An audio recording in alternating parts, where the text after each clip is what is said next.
Welcome back to our little corner of the internet. We're so happy to be here.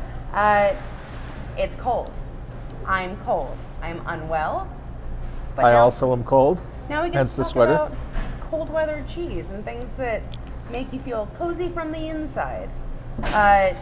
This is it. I don't think you can get better than this. I've not seen a Taleggio as perfect as this in a week or two because I've been gone mostly, but I'm just happy to see them again. I was going to say, that's a good looking slab of cheese. Beautiful. Great color. This is our double skull Taleggio. What's the double skull mean? Double skull refers to the beer that it gets washed in. It's Epic Brewing's Double Skull Doppelbock.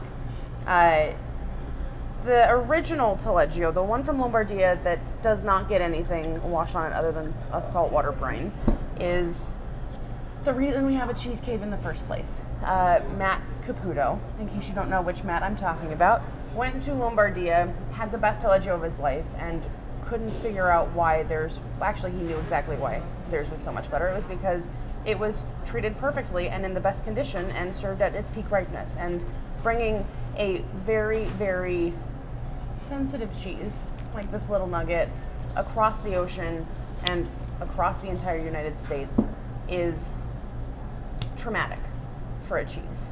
You can imagine the trauma that these go through. Nobody's taking care of the cheese on its journey to us. So we have a place to do that.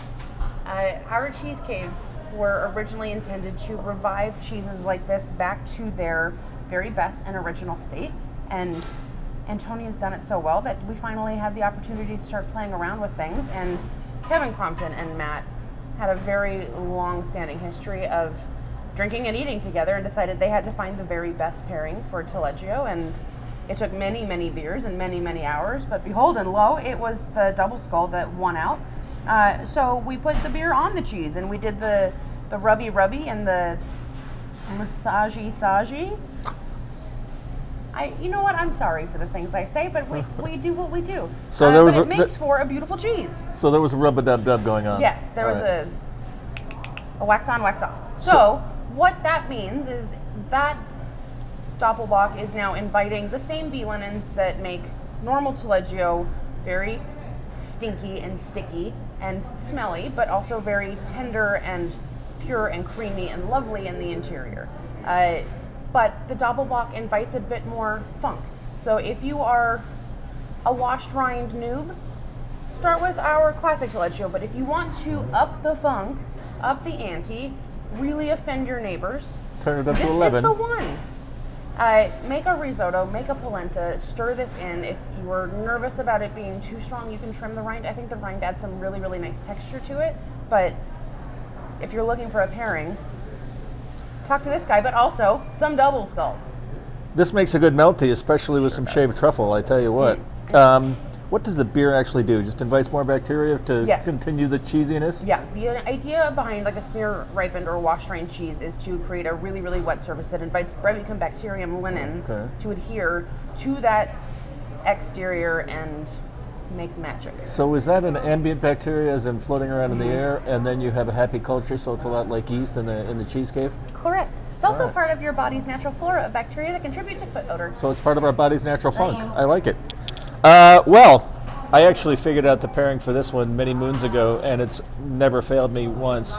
And it's barrel fermented Chardonnay. Now, there are all sorts of runny cheeses around the world. What's the milk on this one again? Cow? Cow. Rich dairy-heavy cheeses that form kind of a crazy paste in your mouth. Epoisse is one. Camembert, things like that. And I always found regional wines to go best with regional cheeses. And like I've always said, you can expand that above and beyond the regional by identifying the common characteristics of each. And so with Chardonnay that's picked late, like this stuff, you get higher alcohol, richer flavors. And then these guys finish it with exquisite French lumber. The provenance of the vineyards, it's incredible. It's Price Family Estates, and it's a brand called Three Sticks. And lucky for us in Utah, nationally, this is about $65. In Utah, it's 42. And it drinks like very expensive French Chardonnay. It's rather extraordinary. But why I like it is because, you know, with fresher styles of cheese, you need a high acid wine to go with a high acid cheese, and then make magic in the mouth together. But with richer, broader styles of cheese, you need a richer, broader style, funky style of wine. And this isn't necessarily funky. It's terrific Chardonnay. And if you don't like Chardonnay, we'll have to fight about it. Because I think there's nothing better than great Chardonnay, and this is great Chardonnay, and it's awesome, and it's magic with that. The trick is finding great Chardonnay. I think we've all been also traumatized by bad Chardonnay. It's true. There's a lot of bad wine in the world. I would never This bring ain't you a it. bad wine. This ain't it. There's a lot of bad Chardonnay. There's a lot of bad everything in the world, but this stuff's exquisitely turned. They actually own most of my favorite high Sonoma Coast vineyards like Durrell and Gaps Crown, and Price Family Estates vineyards are also terrific sites, very high altitude relative to the ocean, so you get these great diurnal temperature swings, meaning acid and richness and lovely, lovely texture and flavor. This is a brilliant wine. No ifs, no ands, no buts. You gotta get your spook on, y'all. You know it's coming. The spooky season is nigh. This is a great way to celebrate, and this could be your trick or your treat, depending on whom you are serving. Let's just embrace the season. Let's have some tasty food.